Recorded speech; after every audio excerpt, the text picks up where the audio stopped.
Hoi! Hi, Craig. Hi, What's up, everybody. Craig? Hi, Chris. Welcome to the Broom Radio podcast. To wrap up for, it's kind of a trip for me because when it's the morning like this, it's, it's the 1st of February for me, but I think it's like the 31st of January for y'all. Mhm. So whoever's doing the dates can figure it out. But welcome to the 31st of January / 1st of February episode of Roundup in the Broom Radio, where I guess I would like to say that we usually round up things which have been happening in the Broom in the past week, but I feel like sometimes that's not true, and I don't really know what it's going to be like today, despite having pinned some stuff to talk about. But yeah, I guess Want to take predictions?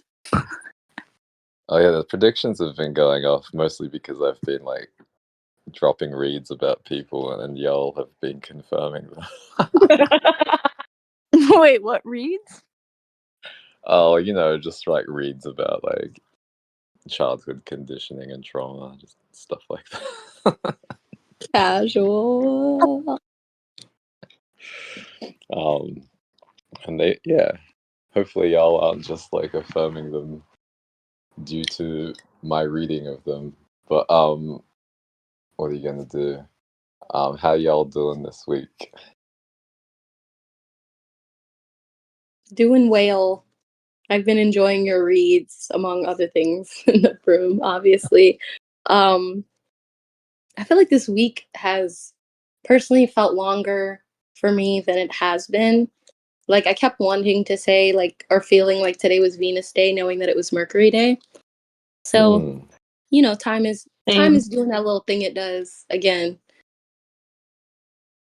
Yeah, I was saying earlier that it feels like only a couple of days since the last roundup when we were talking about cult allegations and stuff. Yeah. It feels like a long time ago for me personally because I was in a different location, though.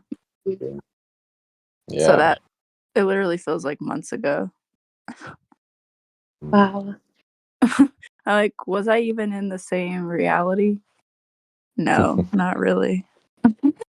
I'll say the transition between being in Dublin and then being home is kind of has me in whiplash a little bit.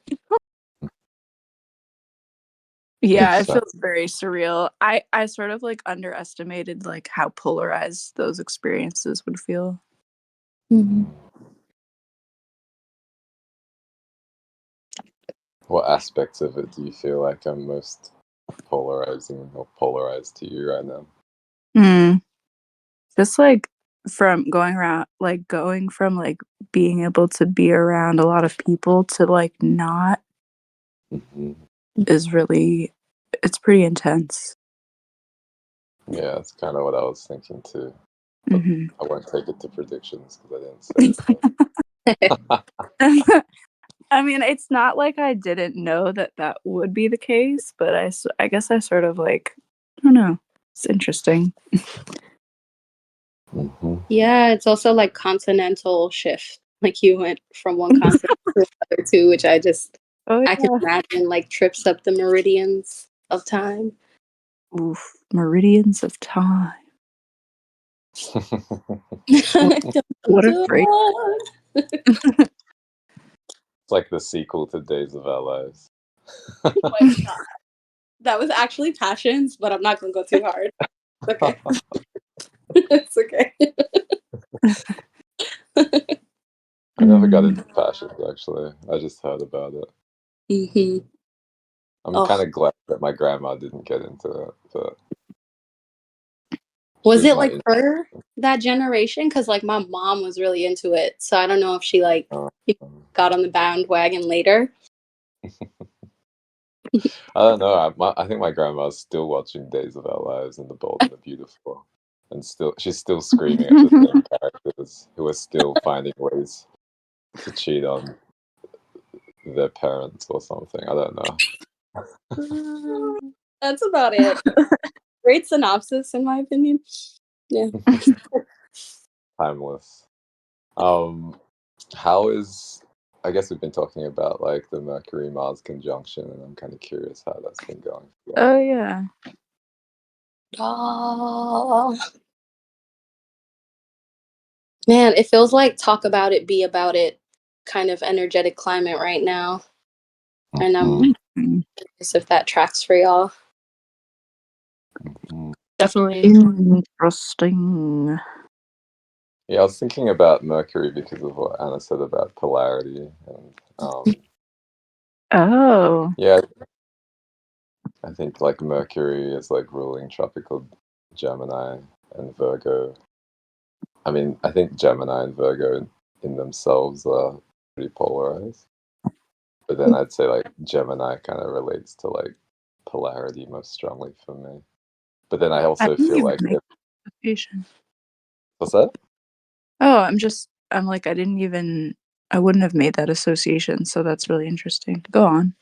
Yeah, and then I guess like um I think like they're both kind of like polarized within the same wheelhouse of like I think somebody called it symbolic memory on Twitter at some point in a way which Mm. made it into the broom.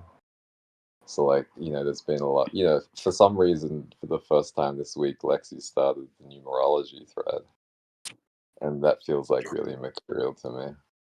A Um what Mm. thread? numerology. Numerology. Word. Okay, I need to get tagged in that. Sorry, I didn't even know about that. Thank you, Lexi. I couldn't believe we didn't have a numerology thread already. Mm. Um but yeah, that feels pretty mercurial. And Definitely. I guess I'm kind of thinking about like Mars in Capricorn, which is like Saturn ruled. And, for me, the relationship between Mars and Saturn is always like really interesting. And also the relationship between Mercury and Saturn is pretty interesting because, like Mars day goes into Saturn night, which goes into Mercury day. Or you could say like Mars night of Venus day goes into Saturn day, which goes into Mercury night of Saturn day. So like I feel like they're kind of like in some ways. I mean, we've been talking a little bit about like family systems of vibes, right? But I think Yeah. in some ways it's like three let's say like brothers for now, since they Yeah. tend to be like male coded in the tropical astrology egregore, and they're kind of like not, like they're kind of prickly with each other for me at least. I'd say that tracks. Yeah. And then yeah, like Saturn's been it's in Pisces, it'll be in Pisces for a while, but I think I've been having some conversations about um you know the diaphanousness of boundaries. Mm. um yeah, I don't know, I don't really feel like Mercury is like great about boundaries. Yeah, no, I don't. in That general. doesn't. When I think about boundaries, I wouldn't associate that with like a mercurial trait. I would feel like the prying or like the sloughing away of boundaries is what Mercury's like really good at. So it's like, yeah. Sorry, go on. But if anyone else wants to add too, yeah. And then I think like yeah, Mars of that triumvirate is sort of like, well, I think like egregorically Mars sort of like loves boundaries in the sense that like it's just like okay, like give me the parameters of my work and I'm just gonna like build away or whatever. Totally. But I also feel like Mars is also known for like breaking through boundaries when like there's a pressure build up or something, or like there's a stagnation. Mhm. So when Mercury and Mars are in conjunction in a Saturn-ruled sign, again tropically, um, yeah, I wonder how that reflects on y'all's experiences with regard to maybe like testing or pushing or breaking through boundaries,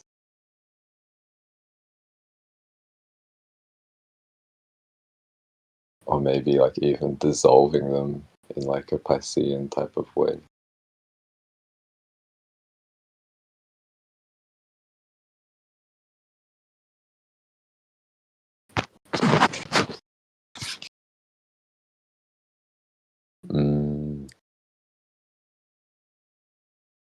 Julie says, I'd also like to add that in sidereal astro, Mercury, Venus, and Mars are in Sag. Yeah, I also feel that kind of like fire.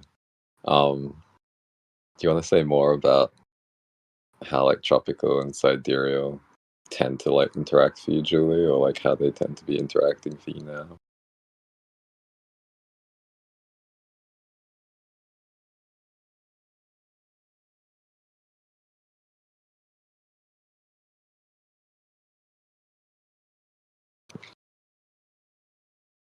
It's funny how everybody went silent. I was like, did I get disconnected? Because I've definitely been experiencing internet issues. Yeah, no, that makes sense. I was holding space too because I was kind of giggling in the background. But I'm curious how this conjunction is, yeah, working for y'all or not working. I don't know. Sweet, I should do that more often. Do what? Hold space. Like you never do it. Okay. I mean, my voice is a little bit hoarse from quoting field tuning like 11 times yesterday. I woke up with like 20 notifications this morning. I was like, oh my gosh. No, I maybe appreciate maybe that was Mars and Mercury for me yesterday. Um, I've been like meditating on your draw of the. I was gonna say sick fox, but it was like technically the spirit fox. And I don't mean sick as in like ill. And I don't mean ill as in illmatic. I mean like sick. No, I mean sick as in illmatic.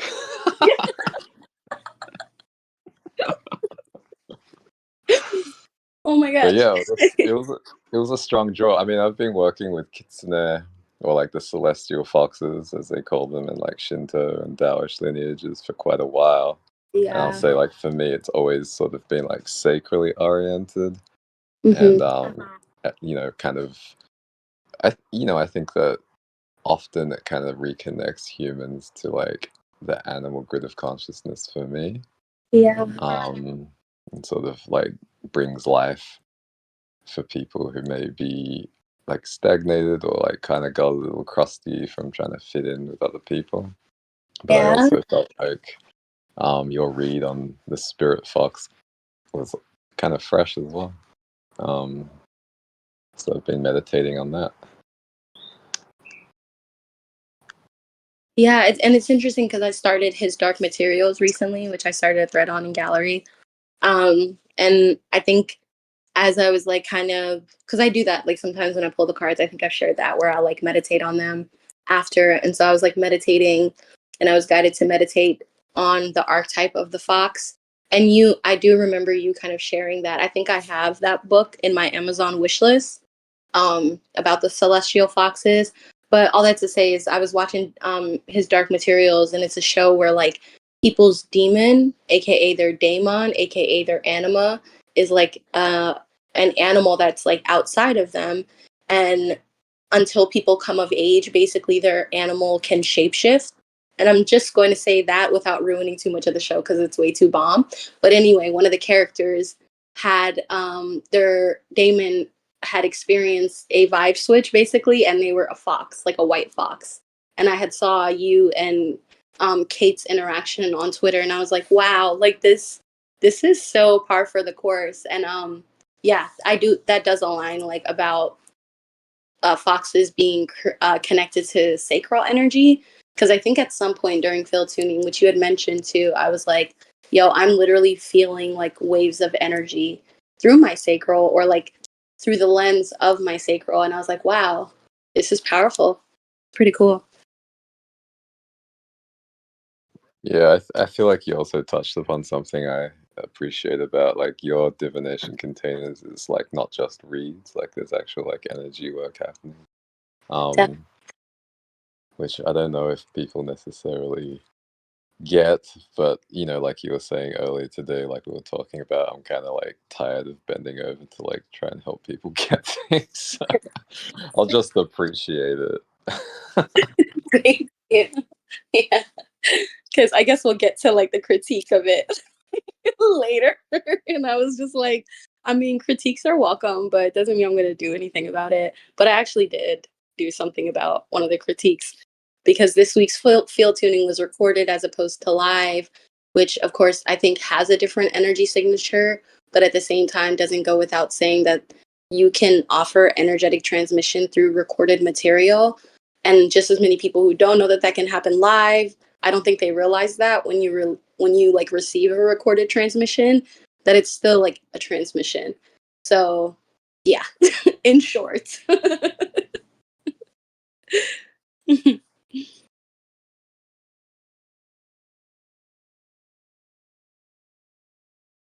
Yeah, I mean, it kind of makes me think about like how people listen. Um, yeah, I was like tweeting earlier this week, like the body's always listening, like why can't mine? That part. And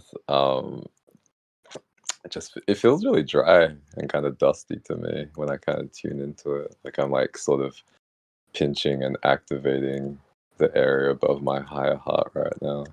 Mhm. Um, but yeah, I've been kind of talking about that with a lot of people. Um, I'll say, yeah, like regarding just sort of like living in the upper chakras. And I think, I would say like expending a lot of upper chakra energy trying to get the most out of the upper chakras. And it kind of makes me think of it. I don't know if y'all are like ever into like making computers or like overclocking. Have you heard of that? It's like you kind of like do all these hacks to like make your existing computer faster, but Oh then yeah. you reduce the lifespan of it. And I feel like that's like what I kind of feel like, not just going on the collective right now, but I feel like it's been like the norm for quite a while where people are just trying to optimize what's happening in their upper chakras. Um, Probably like unconsciously fearful of what would happen if they like dipped in and spent a significant amount of time in their bodies. Mhm. It makes me like quite sad, to be real, because I've spent significant amount of time in my life being that kind of person, but then also, having opened up and like taken on embodiment work very seriously, like there's always going to be times where you find yourself kind of like running around circles in your upper chakras, and with that increased sensitivity and with that like contrast of what it can be like just to flow in an embodied state, I feel like it kind of like anchors that feeling of sadness for me a little bit. um yeah, and I think I was sort of talking with somebody yesterday about like the difference between sort of living, I'll say, in a state where you're kind of like deciding and then trying to like look at like what the consequences of your decisions are, and then make another decision and then look at the consequences. Yeah, like I would want for everybody to experience what it's like to spend most of their time just sort of doing and observing at the same time, because I think that, speaking of polarities, I think that shift between like doing something and then, sort of not only observing, but sort of logically or formally categorizing one's experience is really difficult and really taxing for a lot of people. But I'm kind of curious if that kind of lands for y'all.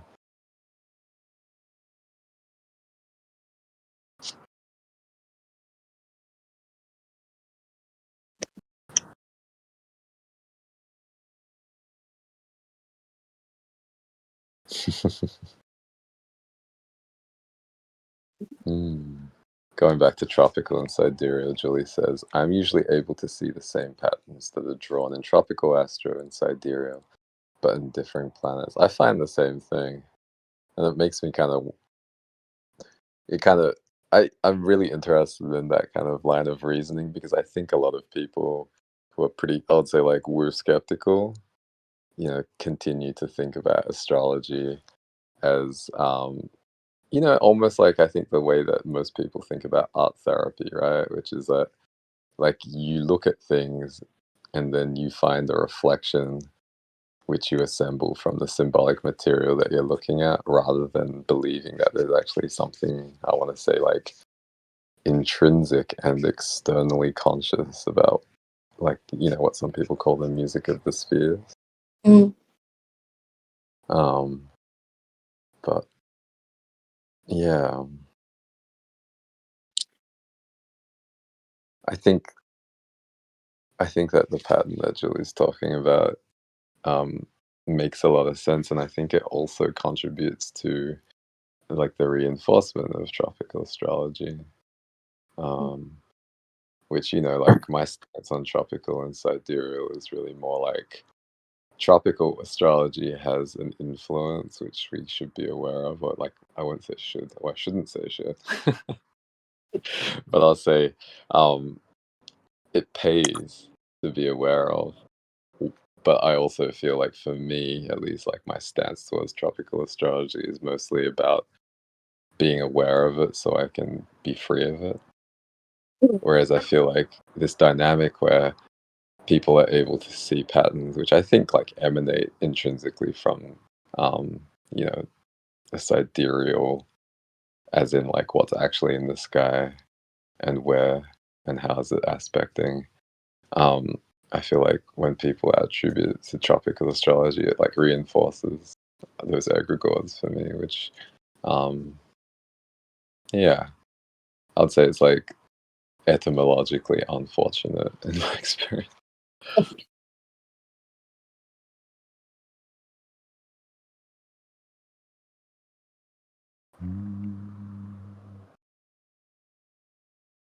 I think like the good thing about talking about conjunctions and stuff though is that they happen in both tropical and sidereal astrology. Hmm. That's what I was kind of feeling into, like how even like the um crescendo you had mentioned earlier about how like the days or the planetary rulers of the days correspond to like night rulers and how they like carry one another into the day and the night, like, and what and within combination of what Julie's saying, I'm like, yeah, there is like a particular like Mm. order of either ascension or descension, and I'm wondering if that's true Yeah, for you. for Wait, sure. sorry, who's, oh, hi. Oh, sorry. Did you have anything else to No, no, no, no, no, no. I was about to be like, wait, who was that? say? That's me, Julie. Yeah, I feel like something that's been loud for me too was Pluto's ingress into tropical Aquarius, Mm. and like how that's been talked a lot recently. But then like when you look at sidereal, like Pluto's only in 6 degrees Capricorn. So, and Mhm. like it won't be for like another like 35 years until it gets to Aquarius. So that really aligns with like how you're talking about like the planetary um hours or like days and like how they carry each other, because I feel like that's like applicable to how tropical and sidereal interact with each other. Like what's coming to Mm. mind is like, yeah, in a tropical, like where Pluto's in Aquarius, but like we still got work to do because that Pluto is still also in sidereal Capricorn. So it's like I don't know. I feel like it's like we're starting to get there, but yeah, Mm. we still got work to do. Yeah, I guess the way I think about it is like, at least in the case of Pluto and Aquarius, is that um, I think most of the stuff that people are delineating when it comes to Pluto being in Aquarius relates to like human consciousness, which I would say is like very much bound up in, yeah, not only like tropical astrology worship or reverence, but also like sun worship, right? And I think like a big part of like um, the staying power of the tropical astrology egregore relates to the fact that, like our annual calendar, the Gregorian calendar, basically um, is pinned to the tropical zodiac. So I think like, this is like a good example for me where it makes sense to talk about things from a very like tropical lens, because they mostly apply to like human affairs.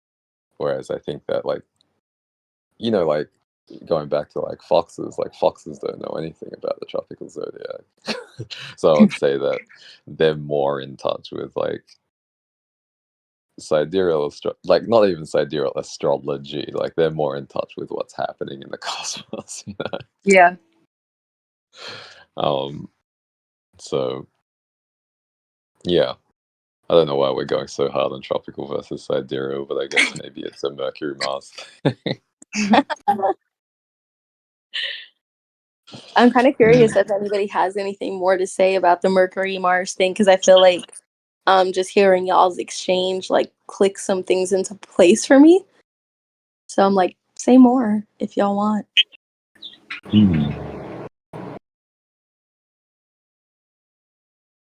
And maybe, I don't know, maybe there is a question too about its relation to Pluto, if there is one.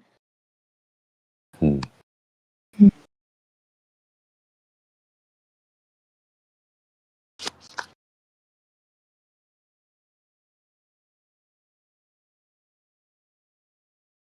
I mean, I feel like for me, when it comes to like verbal communication, I have been testing out boundaries a little more.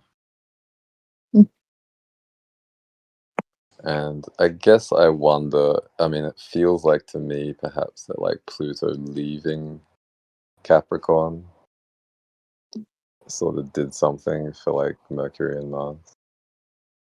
Mhm. Um, I want to say like maybe, I don't know, I love Pluto, so it kind of, it's interesting for me to say this, but I feel like it almost like reduced like severity in Capricorn for me. So it's possible for Mercury and Mars to sort of play with those boundaries with a little more ease, at least in my like not yeah. I feel like it has felt a little easier to avoid um transgressing boundaries in a very severe way for me.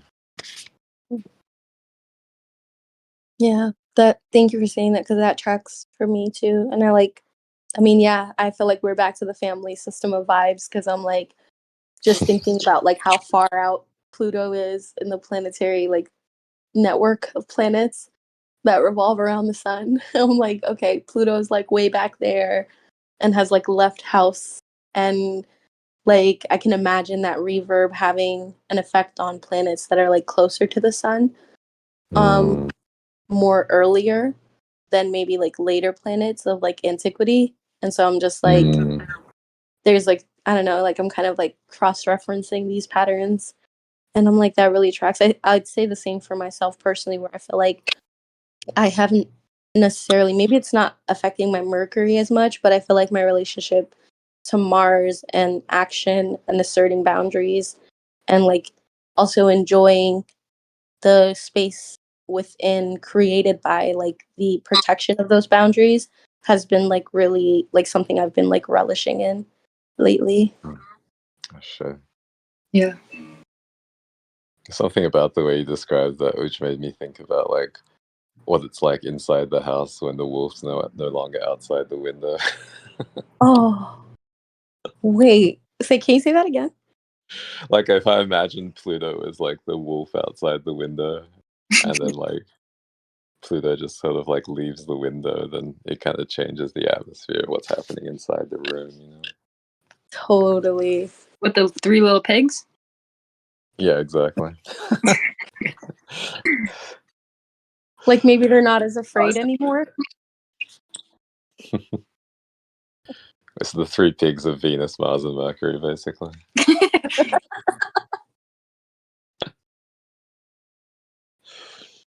Hmm. Or Yeah, I like, hadn't really thought about Venus being in the same tropical. I mean, that's in the same sign sidereally as well, huh?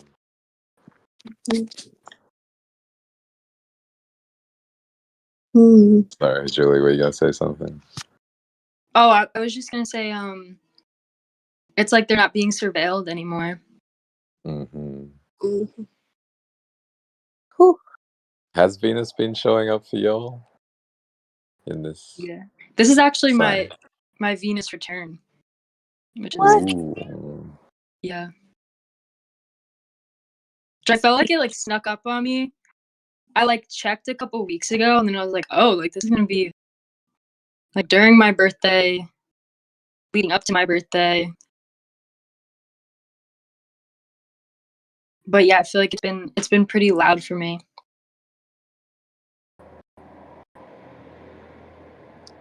I think you were saying like how the time around your birthday is usually kind of heavy. So has it been helping to, give levity to that? Yeah, actually, I feel like usually what like carries into my birthday has like dissipated a little bit sooner Mm, than like previous years, mm, which I feel I'm grateful for. And it feels like, yeah, mhm, I feel like it's kind of like a tying of ends of like a certain pattern that has showed up in my life for some time. mm. Not that Yeah, I like I feel like probably, Venus returns tend to have that effect for me too. yeah. I also like, I had the epiphany of like, oh, I feel like this, like, or what could be contributing to why I usually feel like that around my birthday is like, I think we've talked about this before, maybe not on the podcast, but like having the sun in the eighth house Mm, Mm-hmm. and just like what the eighth house like encompasses of just like rebirth and destruction, mm, in my opinion. Um, mm, and just like overall like hiddenness. Um, mm, it just like made sense in my head. I'm like, oh, so that's why I feel tender on my birthday and on my like solar returns. mm. My I've been my going son through is in some the shit. eighth house. Yeah, my son's in the eighth house as well, and I always used to get sick when I was a kid around my birthday. Mm, I would Yeah. experience that too, actually. Yeah. Happy birthday. Um, but yeah, I think like for me, like Venus being in the same sign as Mercury and Mars while they're conjunct has sort of helped also with that like levity when it comes to, I want to say, like playing with boundaries. Um, Mm-hmm. and I feel like the boundaries have been like played with in a way which in some ways I wouldn't say it's necessarily loving, but it feels like conducive towards establishing like loving relations for me. Mm-hmm. Yeah. Yeah, I feel like there's like an arena set up to like lovingly duke it out. Like if these are like all brothers, kind of harkening back to the example that was presented earlier, I'm like, it's like a good old backyard fight, but with no weapons and no gloves. It's just like it feels, yeah, like good spirited breaking of like old ways, old Mm, relational ways in particular. Because I've been dreaming a lot about my exes, and I don't miss mm, them, but it's like giving me a lot to process. It's like material, where I'm like, whoa, that's a different perspective to the same circumstance I lived through. Mm. And being able to like, yeah, like there's this levity I feel like in the air that's like, oh, well, I don't want to do that way anymore. And it's like easier to like move forward, mhm. in my opinion. You know what just came up when we were talking, and I think it's probably because you said something about like no gloves. Is yeah, I mean Mercury and Mars and how it reflects on what's been going on with Nicki Minaj and Megan Stallion. Bruh. Great segue. I feel like that represents the collective psyche right now, or like the collective higher heart, I should say, right now. So, Oh, Mm. but I'm holding space. I don't want to anchor that read too much, but yeah, I think that's a great segue to this topic.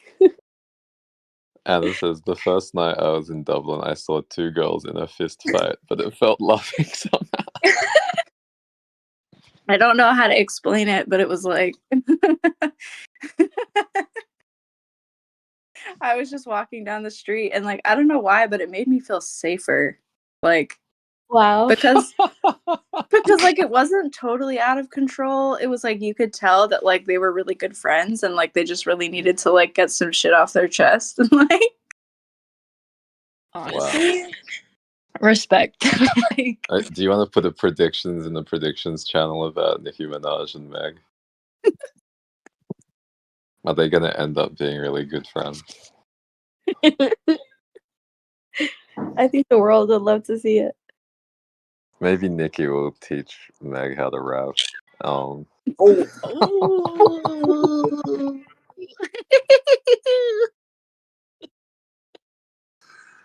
Drag her. by hook or by crook. I did have a topic in the pins about similarities between hip hop and spirituality. I don't know if I'm forcing it by bringing it into the arena right now, but I'm kind of curious if anything kind of comes up for y'all. I'm exercising so much restraint because I feel like hip hop and spirituality have so many intersections. And I was like, Like, where do I start? let's like, where hear do them. I start? I would love to explore this. Truly. Really and truly. We can explore it every week if you want. It does seem like a series or something. I mean, I think like on a superficial level, at least like most of the hip hop I've been listening to since I was like 14 years old, like explicitly refers to deity worship I and say, chakras and the subtle body, and also I won't say like conspiracy theories, but I'll say like looking at reality from a lens which is not necessarily only influenced by what people observe in material reality. Yeah, I would say that aligns for me too. Like, yeah, when I think back about it, I do feel like a lot of some of my spirituality definitely has been influenced by hip hop, I think.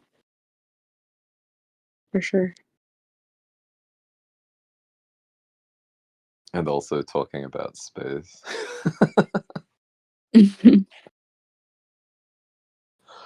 I'm thinking of like nonfiction, which I don't know if like that's going to be like grounds to get me cancelled again by somebody else, but you know, like exit the Stargate, initial perception quickens my heart rate. This planet Earth only orbits one star. You know? let's go. But yeah, I guess like the other thing which kind of comes up for me, and I think this has been sort of like germinated by the conversation about what's been happening with Nicki and Meg in the music channel, is just like I want to say, I don't know, I'll say like hygienic gatekeeping, Oh, how or so? like, you know, like esoteric codes, like Hmm. saying things without saying them, or Hmm. saying things by alluding to symbolic systems which you can only understand if you've like been in certain cultures for a decent amount of time. Hmm. And I think like, you know, this kind of probably relates to having and sharing and cultivating perspectives which are not beholden to like the matrix of consensus reality, because I think like often these perspectives are not super safe, right? Hmm. Definitely. And I think it speaks to like how a lot of those codes germinate, like quote unquote on the streets or quote unquote in the ghettos. And like there is like some sort of um kind of like mentorship that happens in like hip hop, or lack of mentorship, that kind of defines like the artist's experience. And I also feel like um the path of the artist tends to also kind of matriculate a lot of members that end up being in the hip hop world. So I'm like, which came first? Is it the chicken or the egg? Either way, people are eating. So it's like, yeah, I feel like they cross paths heavy. I really do. You just reminded me that, like, the first time I had this Ethiopian dish where you have, like, a chicken drumstick and a hard-boiled egg in the same dish, I was fucking scandalized. I was like, "What?" Like, you got the whole family here.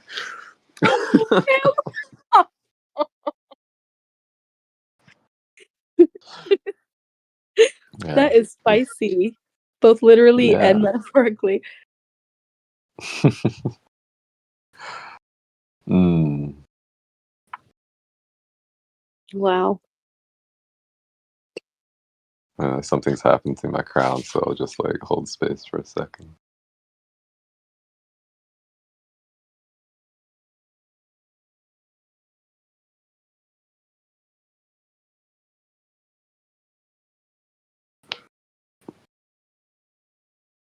Anna says, I feel like it's very rooted in lineage as well. Totally. We were just talking about how beer got put on by Pharrell.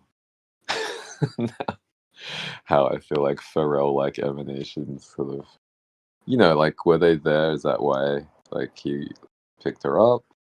Or are they there because of the influence of his work? Or is it, like, a little bit of both? But I think, like, that to me is, like, maybe, like, a more accessible example of what lineage looks like for a lot of people than, say, what happens in, like, Sufi lineages, right? Mhm. Mhm. Or even Buddhist lineages. Definitely. And I feel like that's what, I mean, of course, on one level, in my opinion, it's what's coloring the beef between like Nicki and Meg. But on another Mm, level, I think it speaks to like the cultural landscape of hip hop. Because it's mhm, even in that particular context, like Nicki got her robes, so to speak, from like Wayne, who also mm, gave his robes to like Drake and like mm, Tyga, I think. And like Wayne was given his flowers by Birdman, which is contentious, but nevertheless, mm, I'm just speaking to like lineage. And then it's like um Young Money, or no, Cash Money was like the genesis of like Birdman, which was like mm, populated by like rappers like Juvenile. And then it's like mm, there are singers like Frank Ocean who reference Juvie, and like Frank Ocean's in the camp of like Beyonce and Jay-Z. So it's like, yeah, there's definitely like these links that I agree. I think they mm, feel more ripe, like ripe and also visible examples of lineage than like mm, what people are like able to like trace. So mm. And I feel like, I mean, I'm feeling right now that they're also, like, more hygienic for the most part. mhm, Like, the way that lineage shows up and can be sort of, I want to say, polyphonic and polyrhythmic in hip hop feels yeah. healthier to me than how it often shows up in spirituality, right? Where it's like, oh, like, no, this is my peer. Um, Not peer as in, like, Peer, but, like, father. Oh Or, my god. I'm part of the lineage of this papa, which, like, sounds a lot like father when it comes to, like, the Catholic Church. And, like, you don't go outside of that, right? Like, you don't Mhm. have a lot of, like, Catholics who are, also attending rituals with pagans, especially pagans, Hello. even though most of those rituals got brought into Catholicism from pagans. And also pagans weren't pagans until Catholics started calling them pagans. But Black that tea. but I think yeah, in some ways, like, the germination is a lot healthier, I'd say, in musical cultures and religious cultures in my experience. And then I was kind of thinking about the beef between um well, I would I would hesitate to even say that, like, Megan brought, like, beef because it was pretty whack to me. But um like, some people might look at that and be like, oh, like, well, isn't that a sign that, like, there are sort of maladaptive outcomes of Mm. lineage in hip hop? But then I kind of think about, like, the maladaptive outcomes of lineage in religion as well. It's like on a way bigger scale Absolutely. and often, like, way less visible to the public, and therefore less I want to say, like, porous to, like, how the public responds. And in that way, I wouldn't say that, like, what's happening between like rappers who beef is quote democratic unquote, but I do think it's influenced by public opinion in ways that don't really play out when it comes to like nation state warfare, which is sort of like driven by religious discrepancies in opinion behind the scenes. In the sense that like hip hop is like more transparent. You mean? Yeah. Mhm. Even when a lot of like what is understood in the public happens through the transmission of like esoteric codes, you know. Absolutely. Yeah.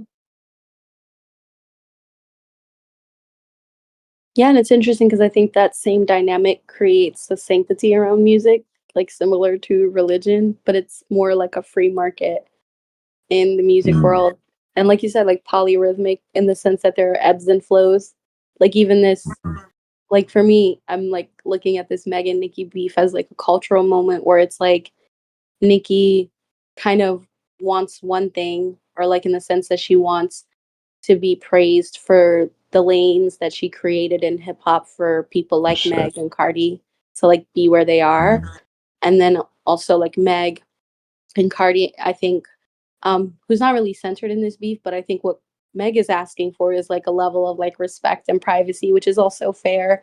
But I think it reflects like some sort of like, yeah, like a ripple in the social cosmos in terms of like maybe how gatekeeping can look, and then how like transparency, I feel like that's what's coming through for me. Like transparency isn't the worst thing in the world, and Mm. I think it creates a more healthier like potential, or like pathways for, yeah, like just generative pathways for anybody who's involved in a circumstance, even if it's beef.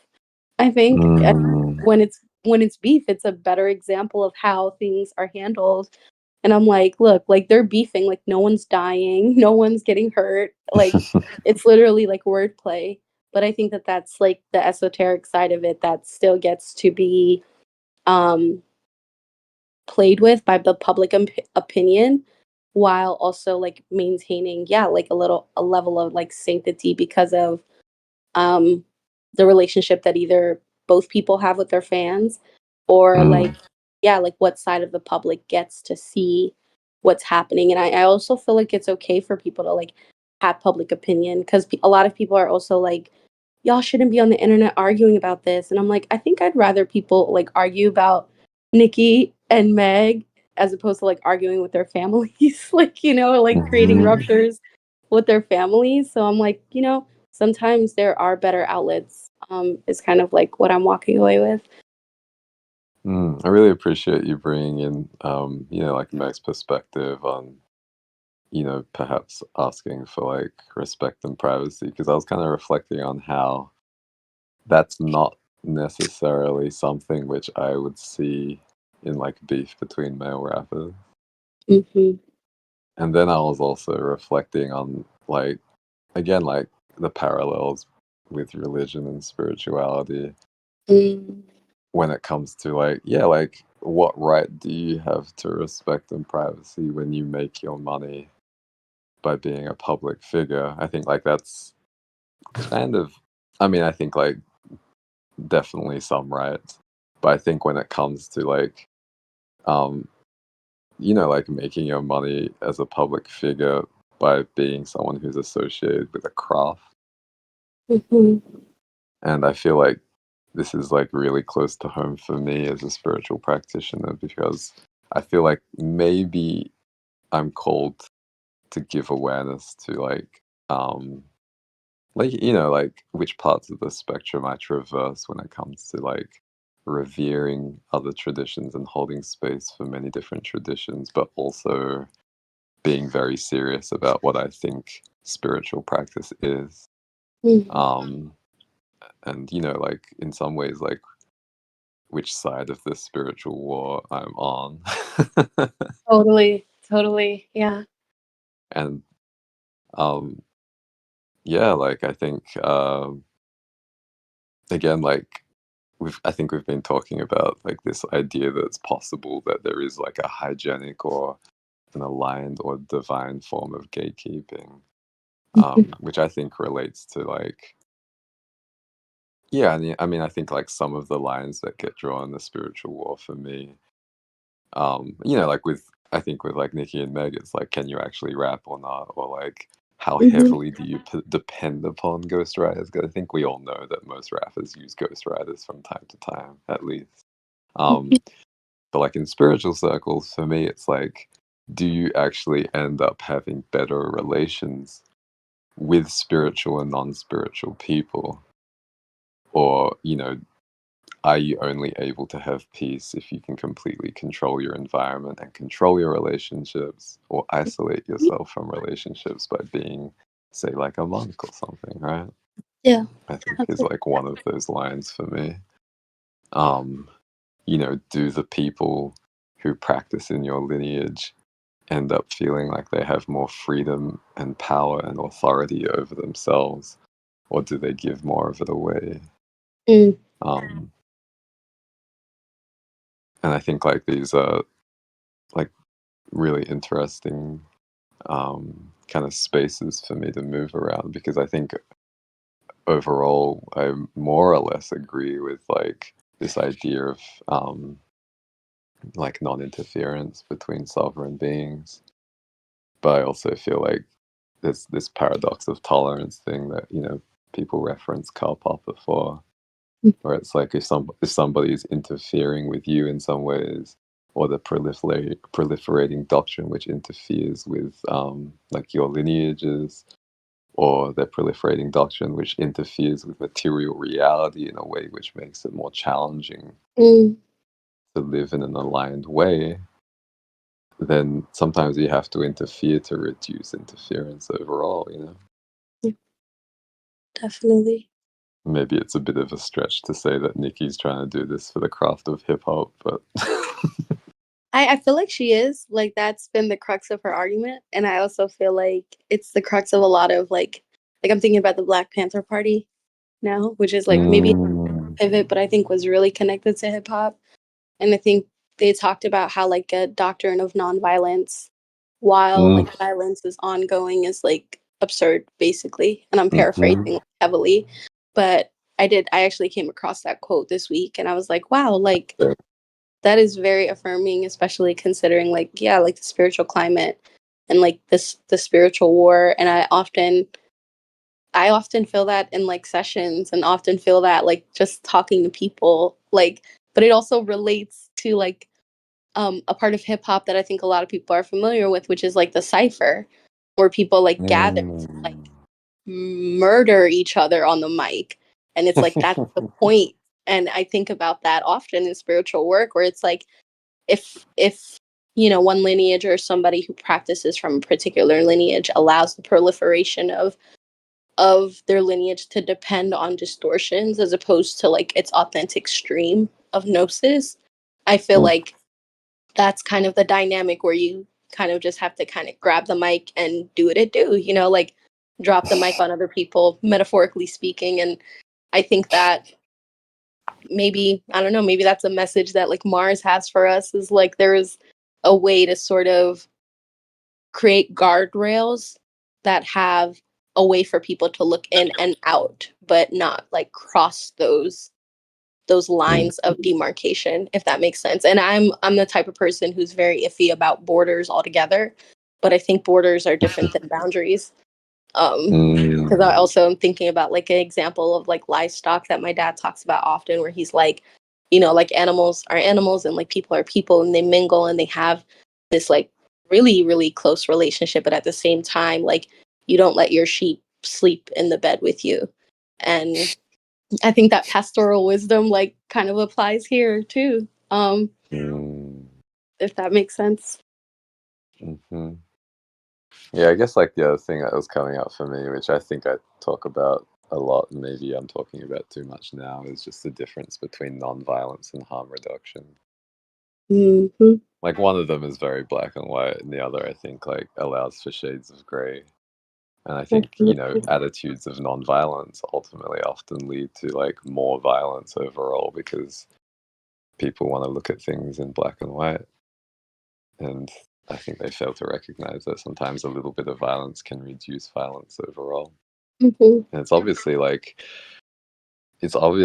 a really tricky zone, right? Because I think a lot of nation states, if we want to talk about nation states, use preemptive attacks as a form of defense. And then you could also argue that the lack of trust which comes about or maybe already existed but gets exacerbated through preemptive attacks makes it like a really blurry line Mm. when like perhaps people are preemptively attacking other people Wow. because they don't have trust that they aren't going to be attacked, but then that ends up reinforcing a dynamic of attacking.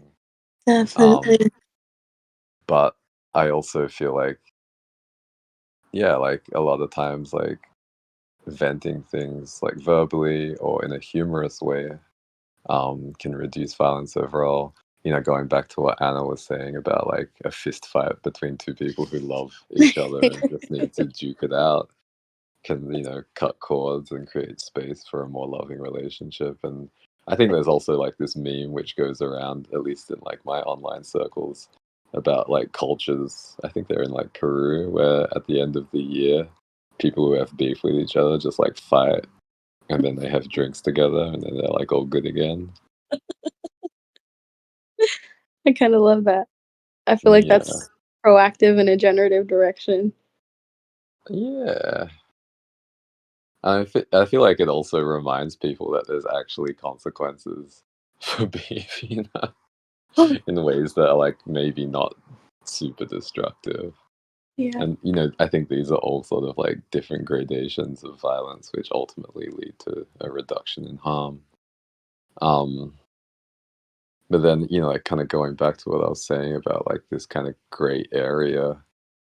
I mean, I think life is like mostly gray, right? And I think like for me, like I was asking earlier on Twitter this week, um, like why are you trying to become psychic, or like what do you think the value of being psychic is? And like I haven't answered because I just wanted to hold space to see what other people said. But I think one of the reasons is so that I can navigate gray zones um, with refinement, Mm. and not, let's say, like using like logical filters which tend to be black and white, and I would say easily distortable, Mm. in ways that I'd say tend to reify things that we don't want. But yeah. Hmm.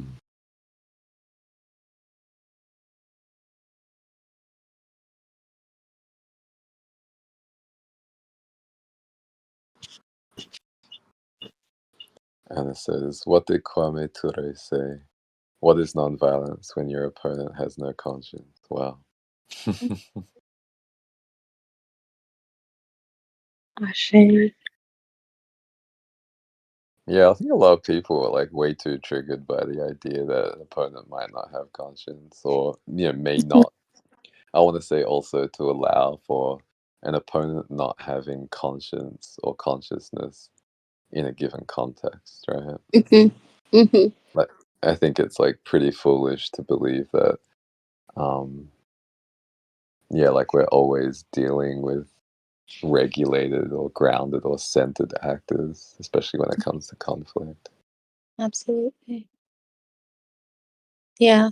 And I think that what you said earlier too about consequences was really, really alive for me yesterday. I won't go into the details, but I was teaching at a school with middle schoolers, and I think that says enough.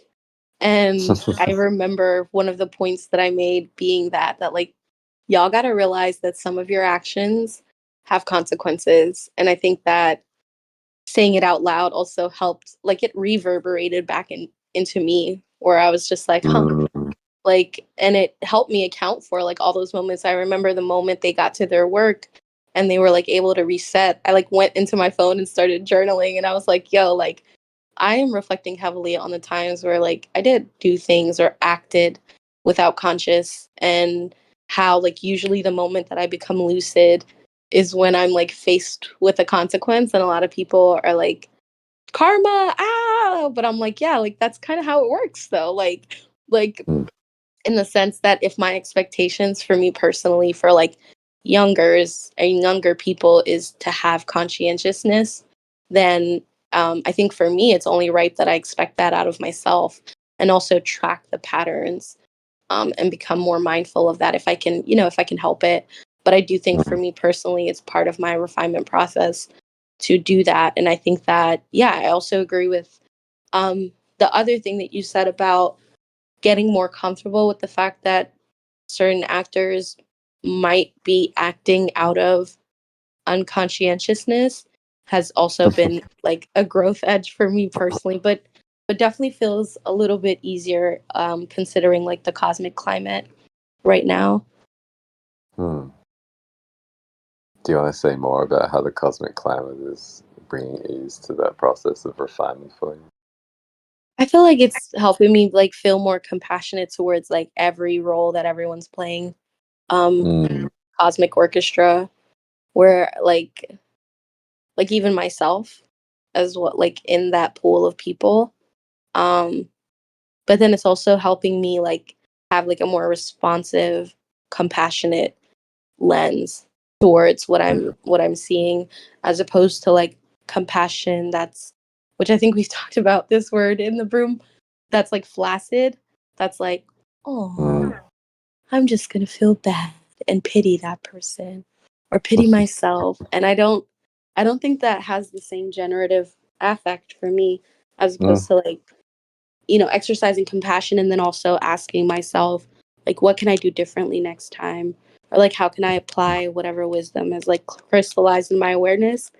Even Mm. if it's like me just being like, I was down bad for that, as Mm. opposed to like going into a shame spiral. I feel like the climate right now, yeah, like how we talked about with levity, and also like the ability to like redefine these boundaries from like a lexical lens or like physical exerting lens, I think feels more available right now, especially considering like what Venus, Mercury, and Mars are doing, in my opinion. I see. Hmm. Well, I'm feeling called to like sort of move into like some of the pins or like the administrivia in the roundup channel, but I definitely want to hold space if there are some things you guys want to round up about this conversation.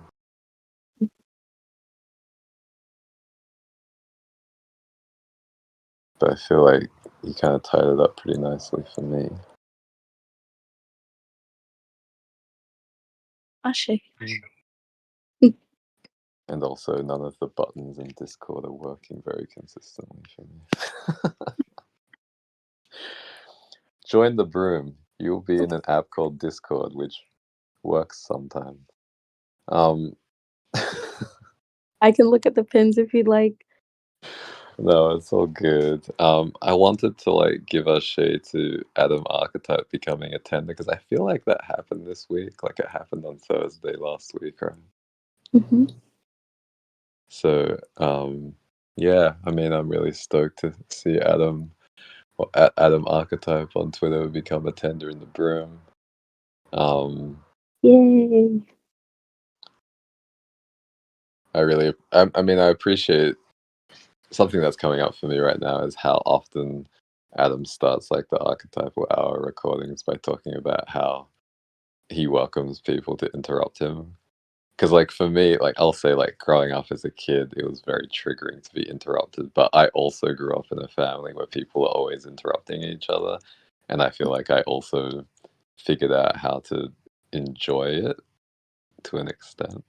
Um, but I think it kind of speaks to something I really appreciate about Adam, which is that I think like we come from like very, very different perspectives in some ways, but I think there is like a shared appreciation for like disagreement and like working things out by, like in some ways, like I want to say like having blades meet. And I think Adam's like, I don't know, like for me, Adam comes across like way nicer than I do. Um, but I also feel like that kind of like, I want to say like genetic code of the broom as a place where people like collaboratively refine by being honest, I want to say about where they stand and also being open to changing where they stand based on how they're reflected and refracted in shared spaces is very much alive in like the way he comports himself. So I guess like that's my little spiel for about Adam becoming a tenter. Not the spiel. I mean, I typed up something pretty long and I could read it out, but I don't want to. I will just say that that all aligns for me, and that yeah, I'm glad that Adam is part of this cohort that's tending the broom. I'm glad he's here. Hope it And I makes will say, sense. yeah. Sorry. Sorry, what were you I saying? was just saying, like, I'm wondering how he makes sense of how we're organizing everything right now, because it's pretty. I know. We're in a transitional phase, as always. As well. Yeah. I know I've been appreciating his like questions and how he's been kind of like asking the right questions that I don't know, for me it's like helping me stay on my toes a little bit. Um, so yeah, I appreciate it. And I also agree, like, the lineage differences. I feel like it's yeah, it's like you said, part of the genetic code. Like I kind of expect it now in the broom. I expect it in the world a little bit. So yeah, it's been fun to parlay, I'll say. I wonder if Anna says in the chat still haven't figured out how to not interrupt. Yeah, that shit triggers me too, man. Mm.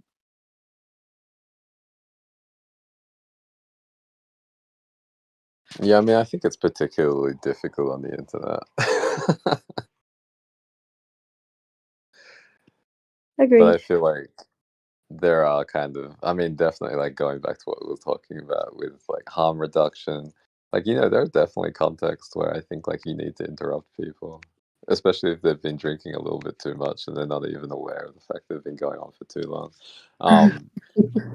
But I think also like if you interrupt and like you have, uh, people who are graceful with you, but also like it's clear that there is some level of, I want to say like contrition about it. I don't really use that word very often, so I'm really interested in why I'm using it.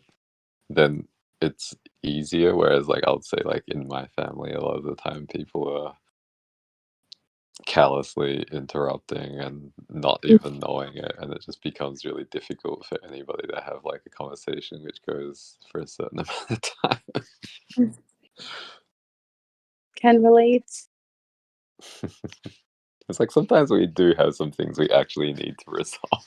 Yeah, yeah, like there's some real shit to talk about.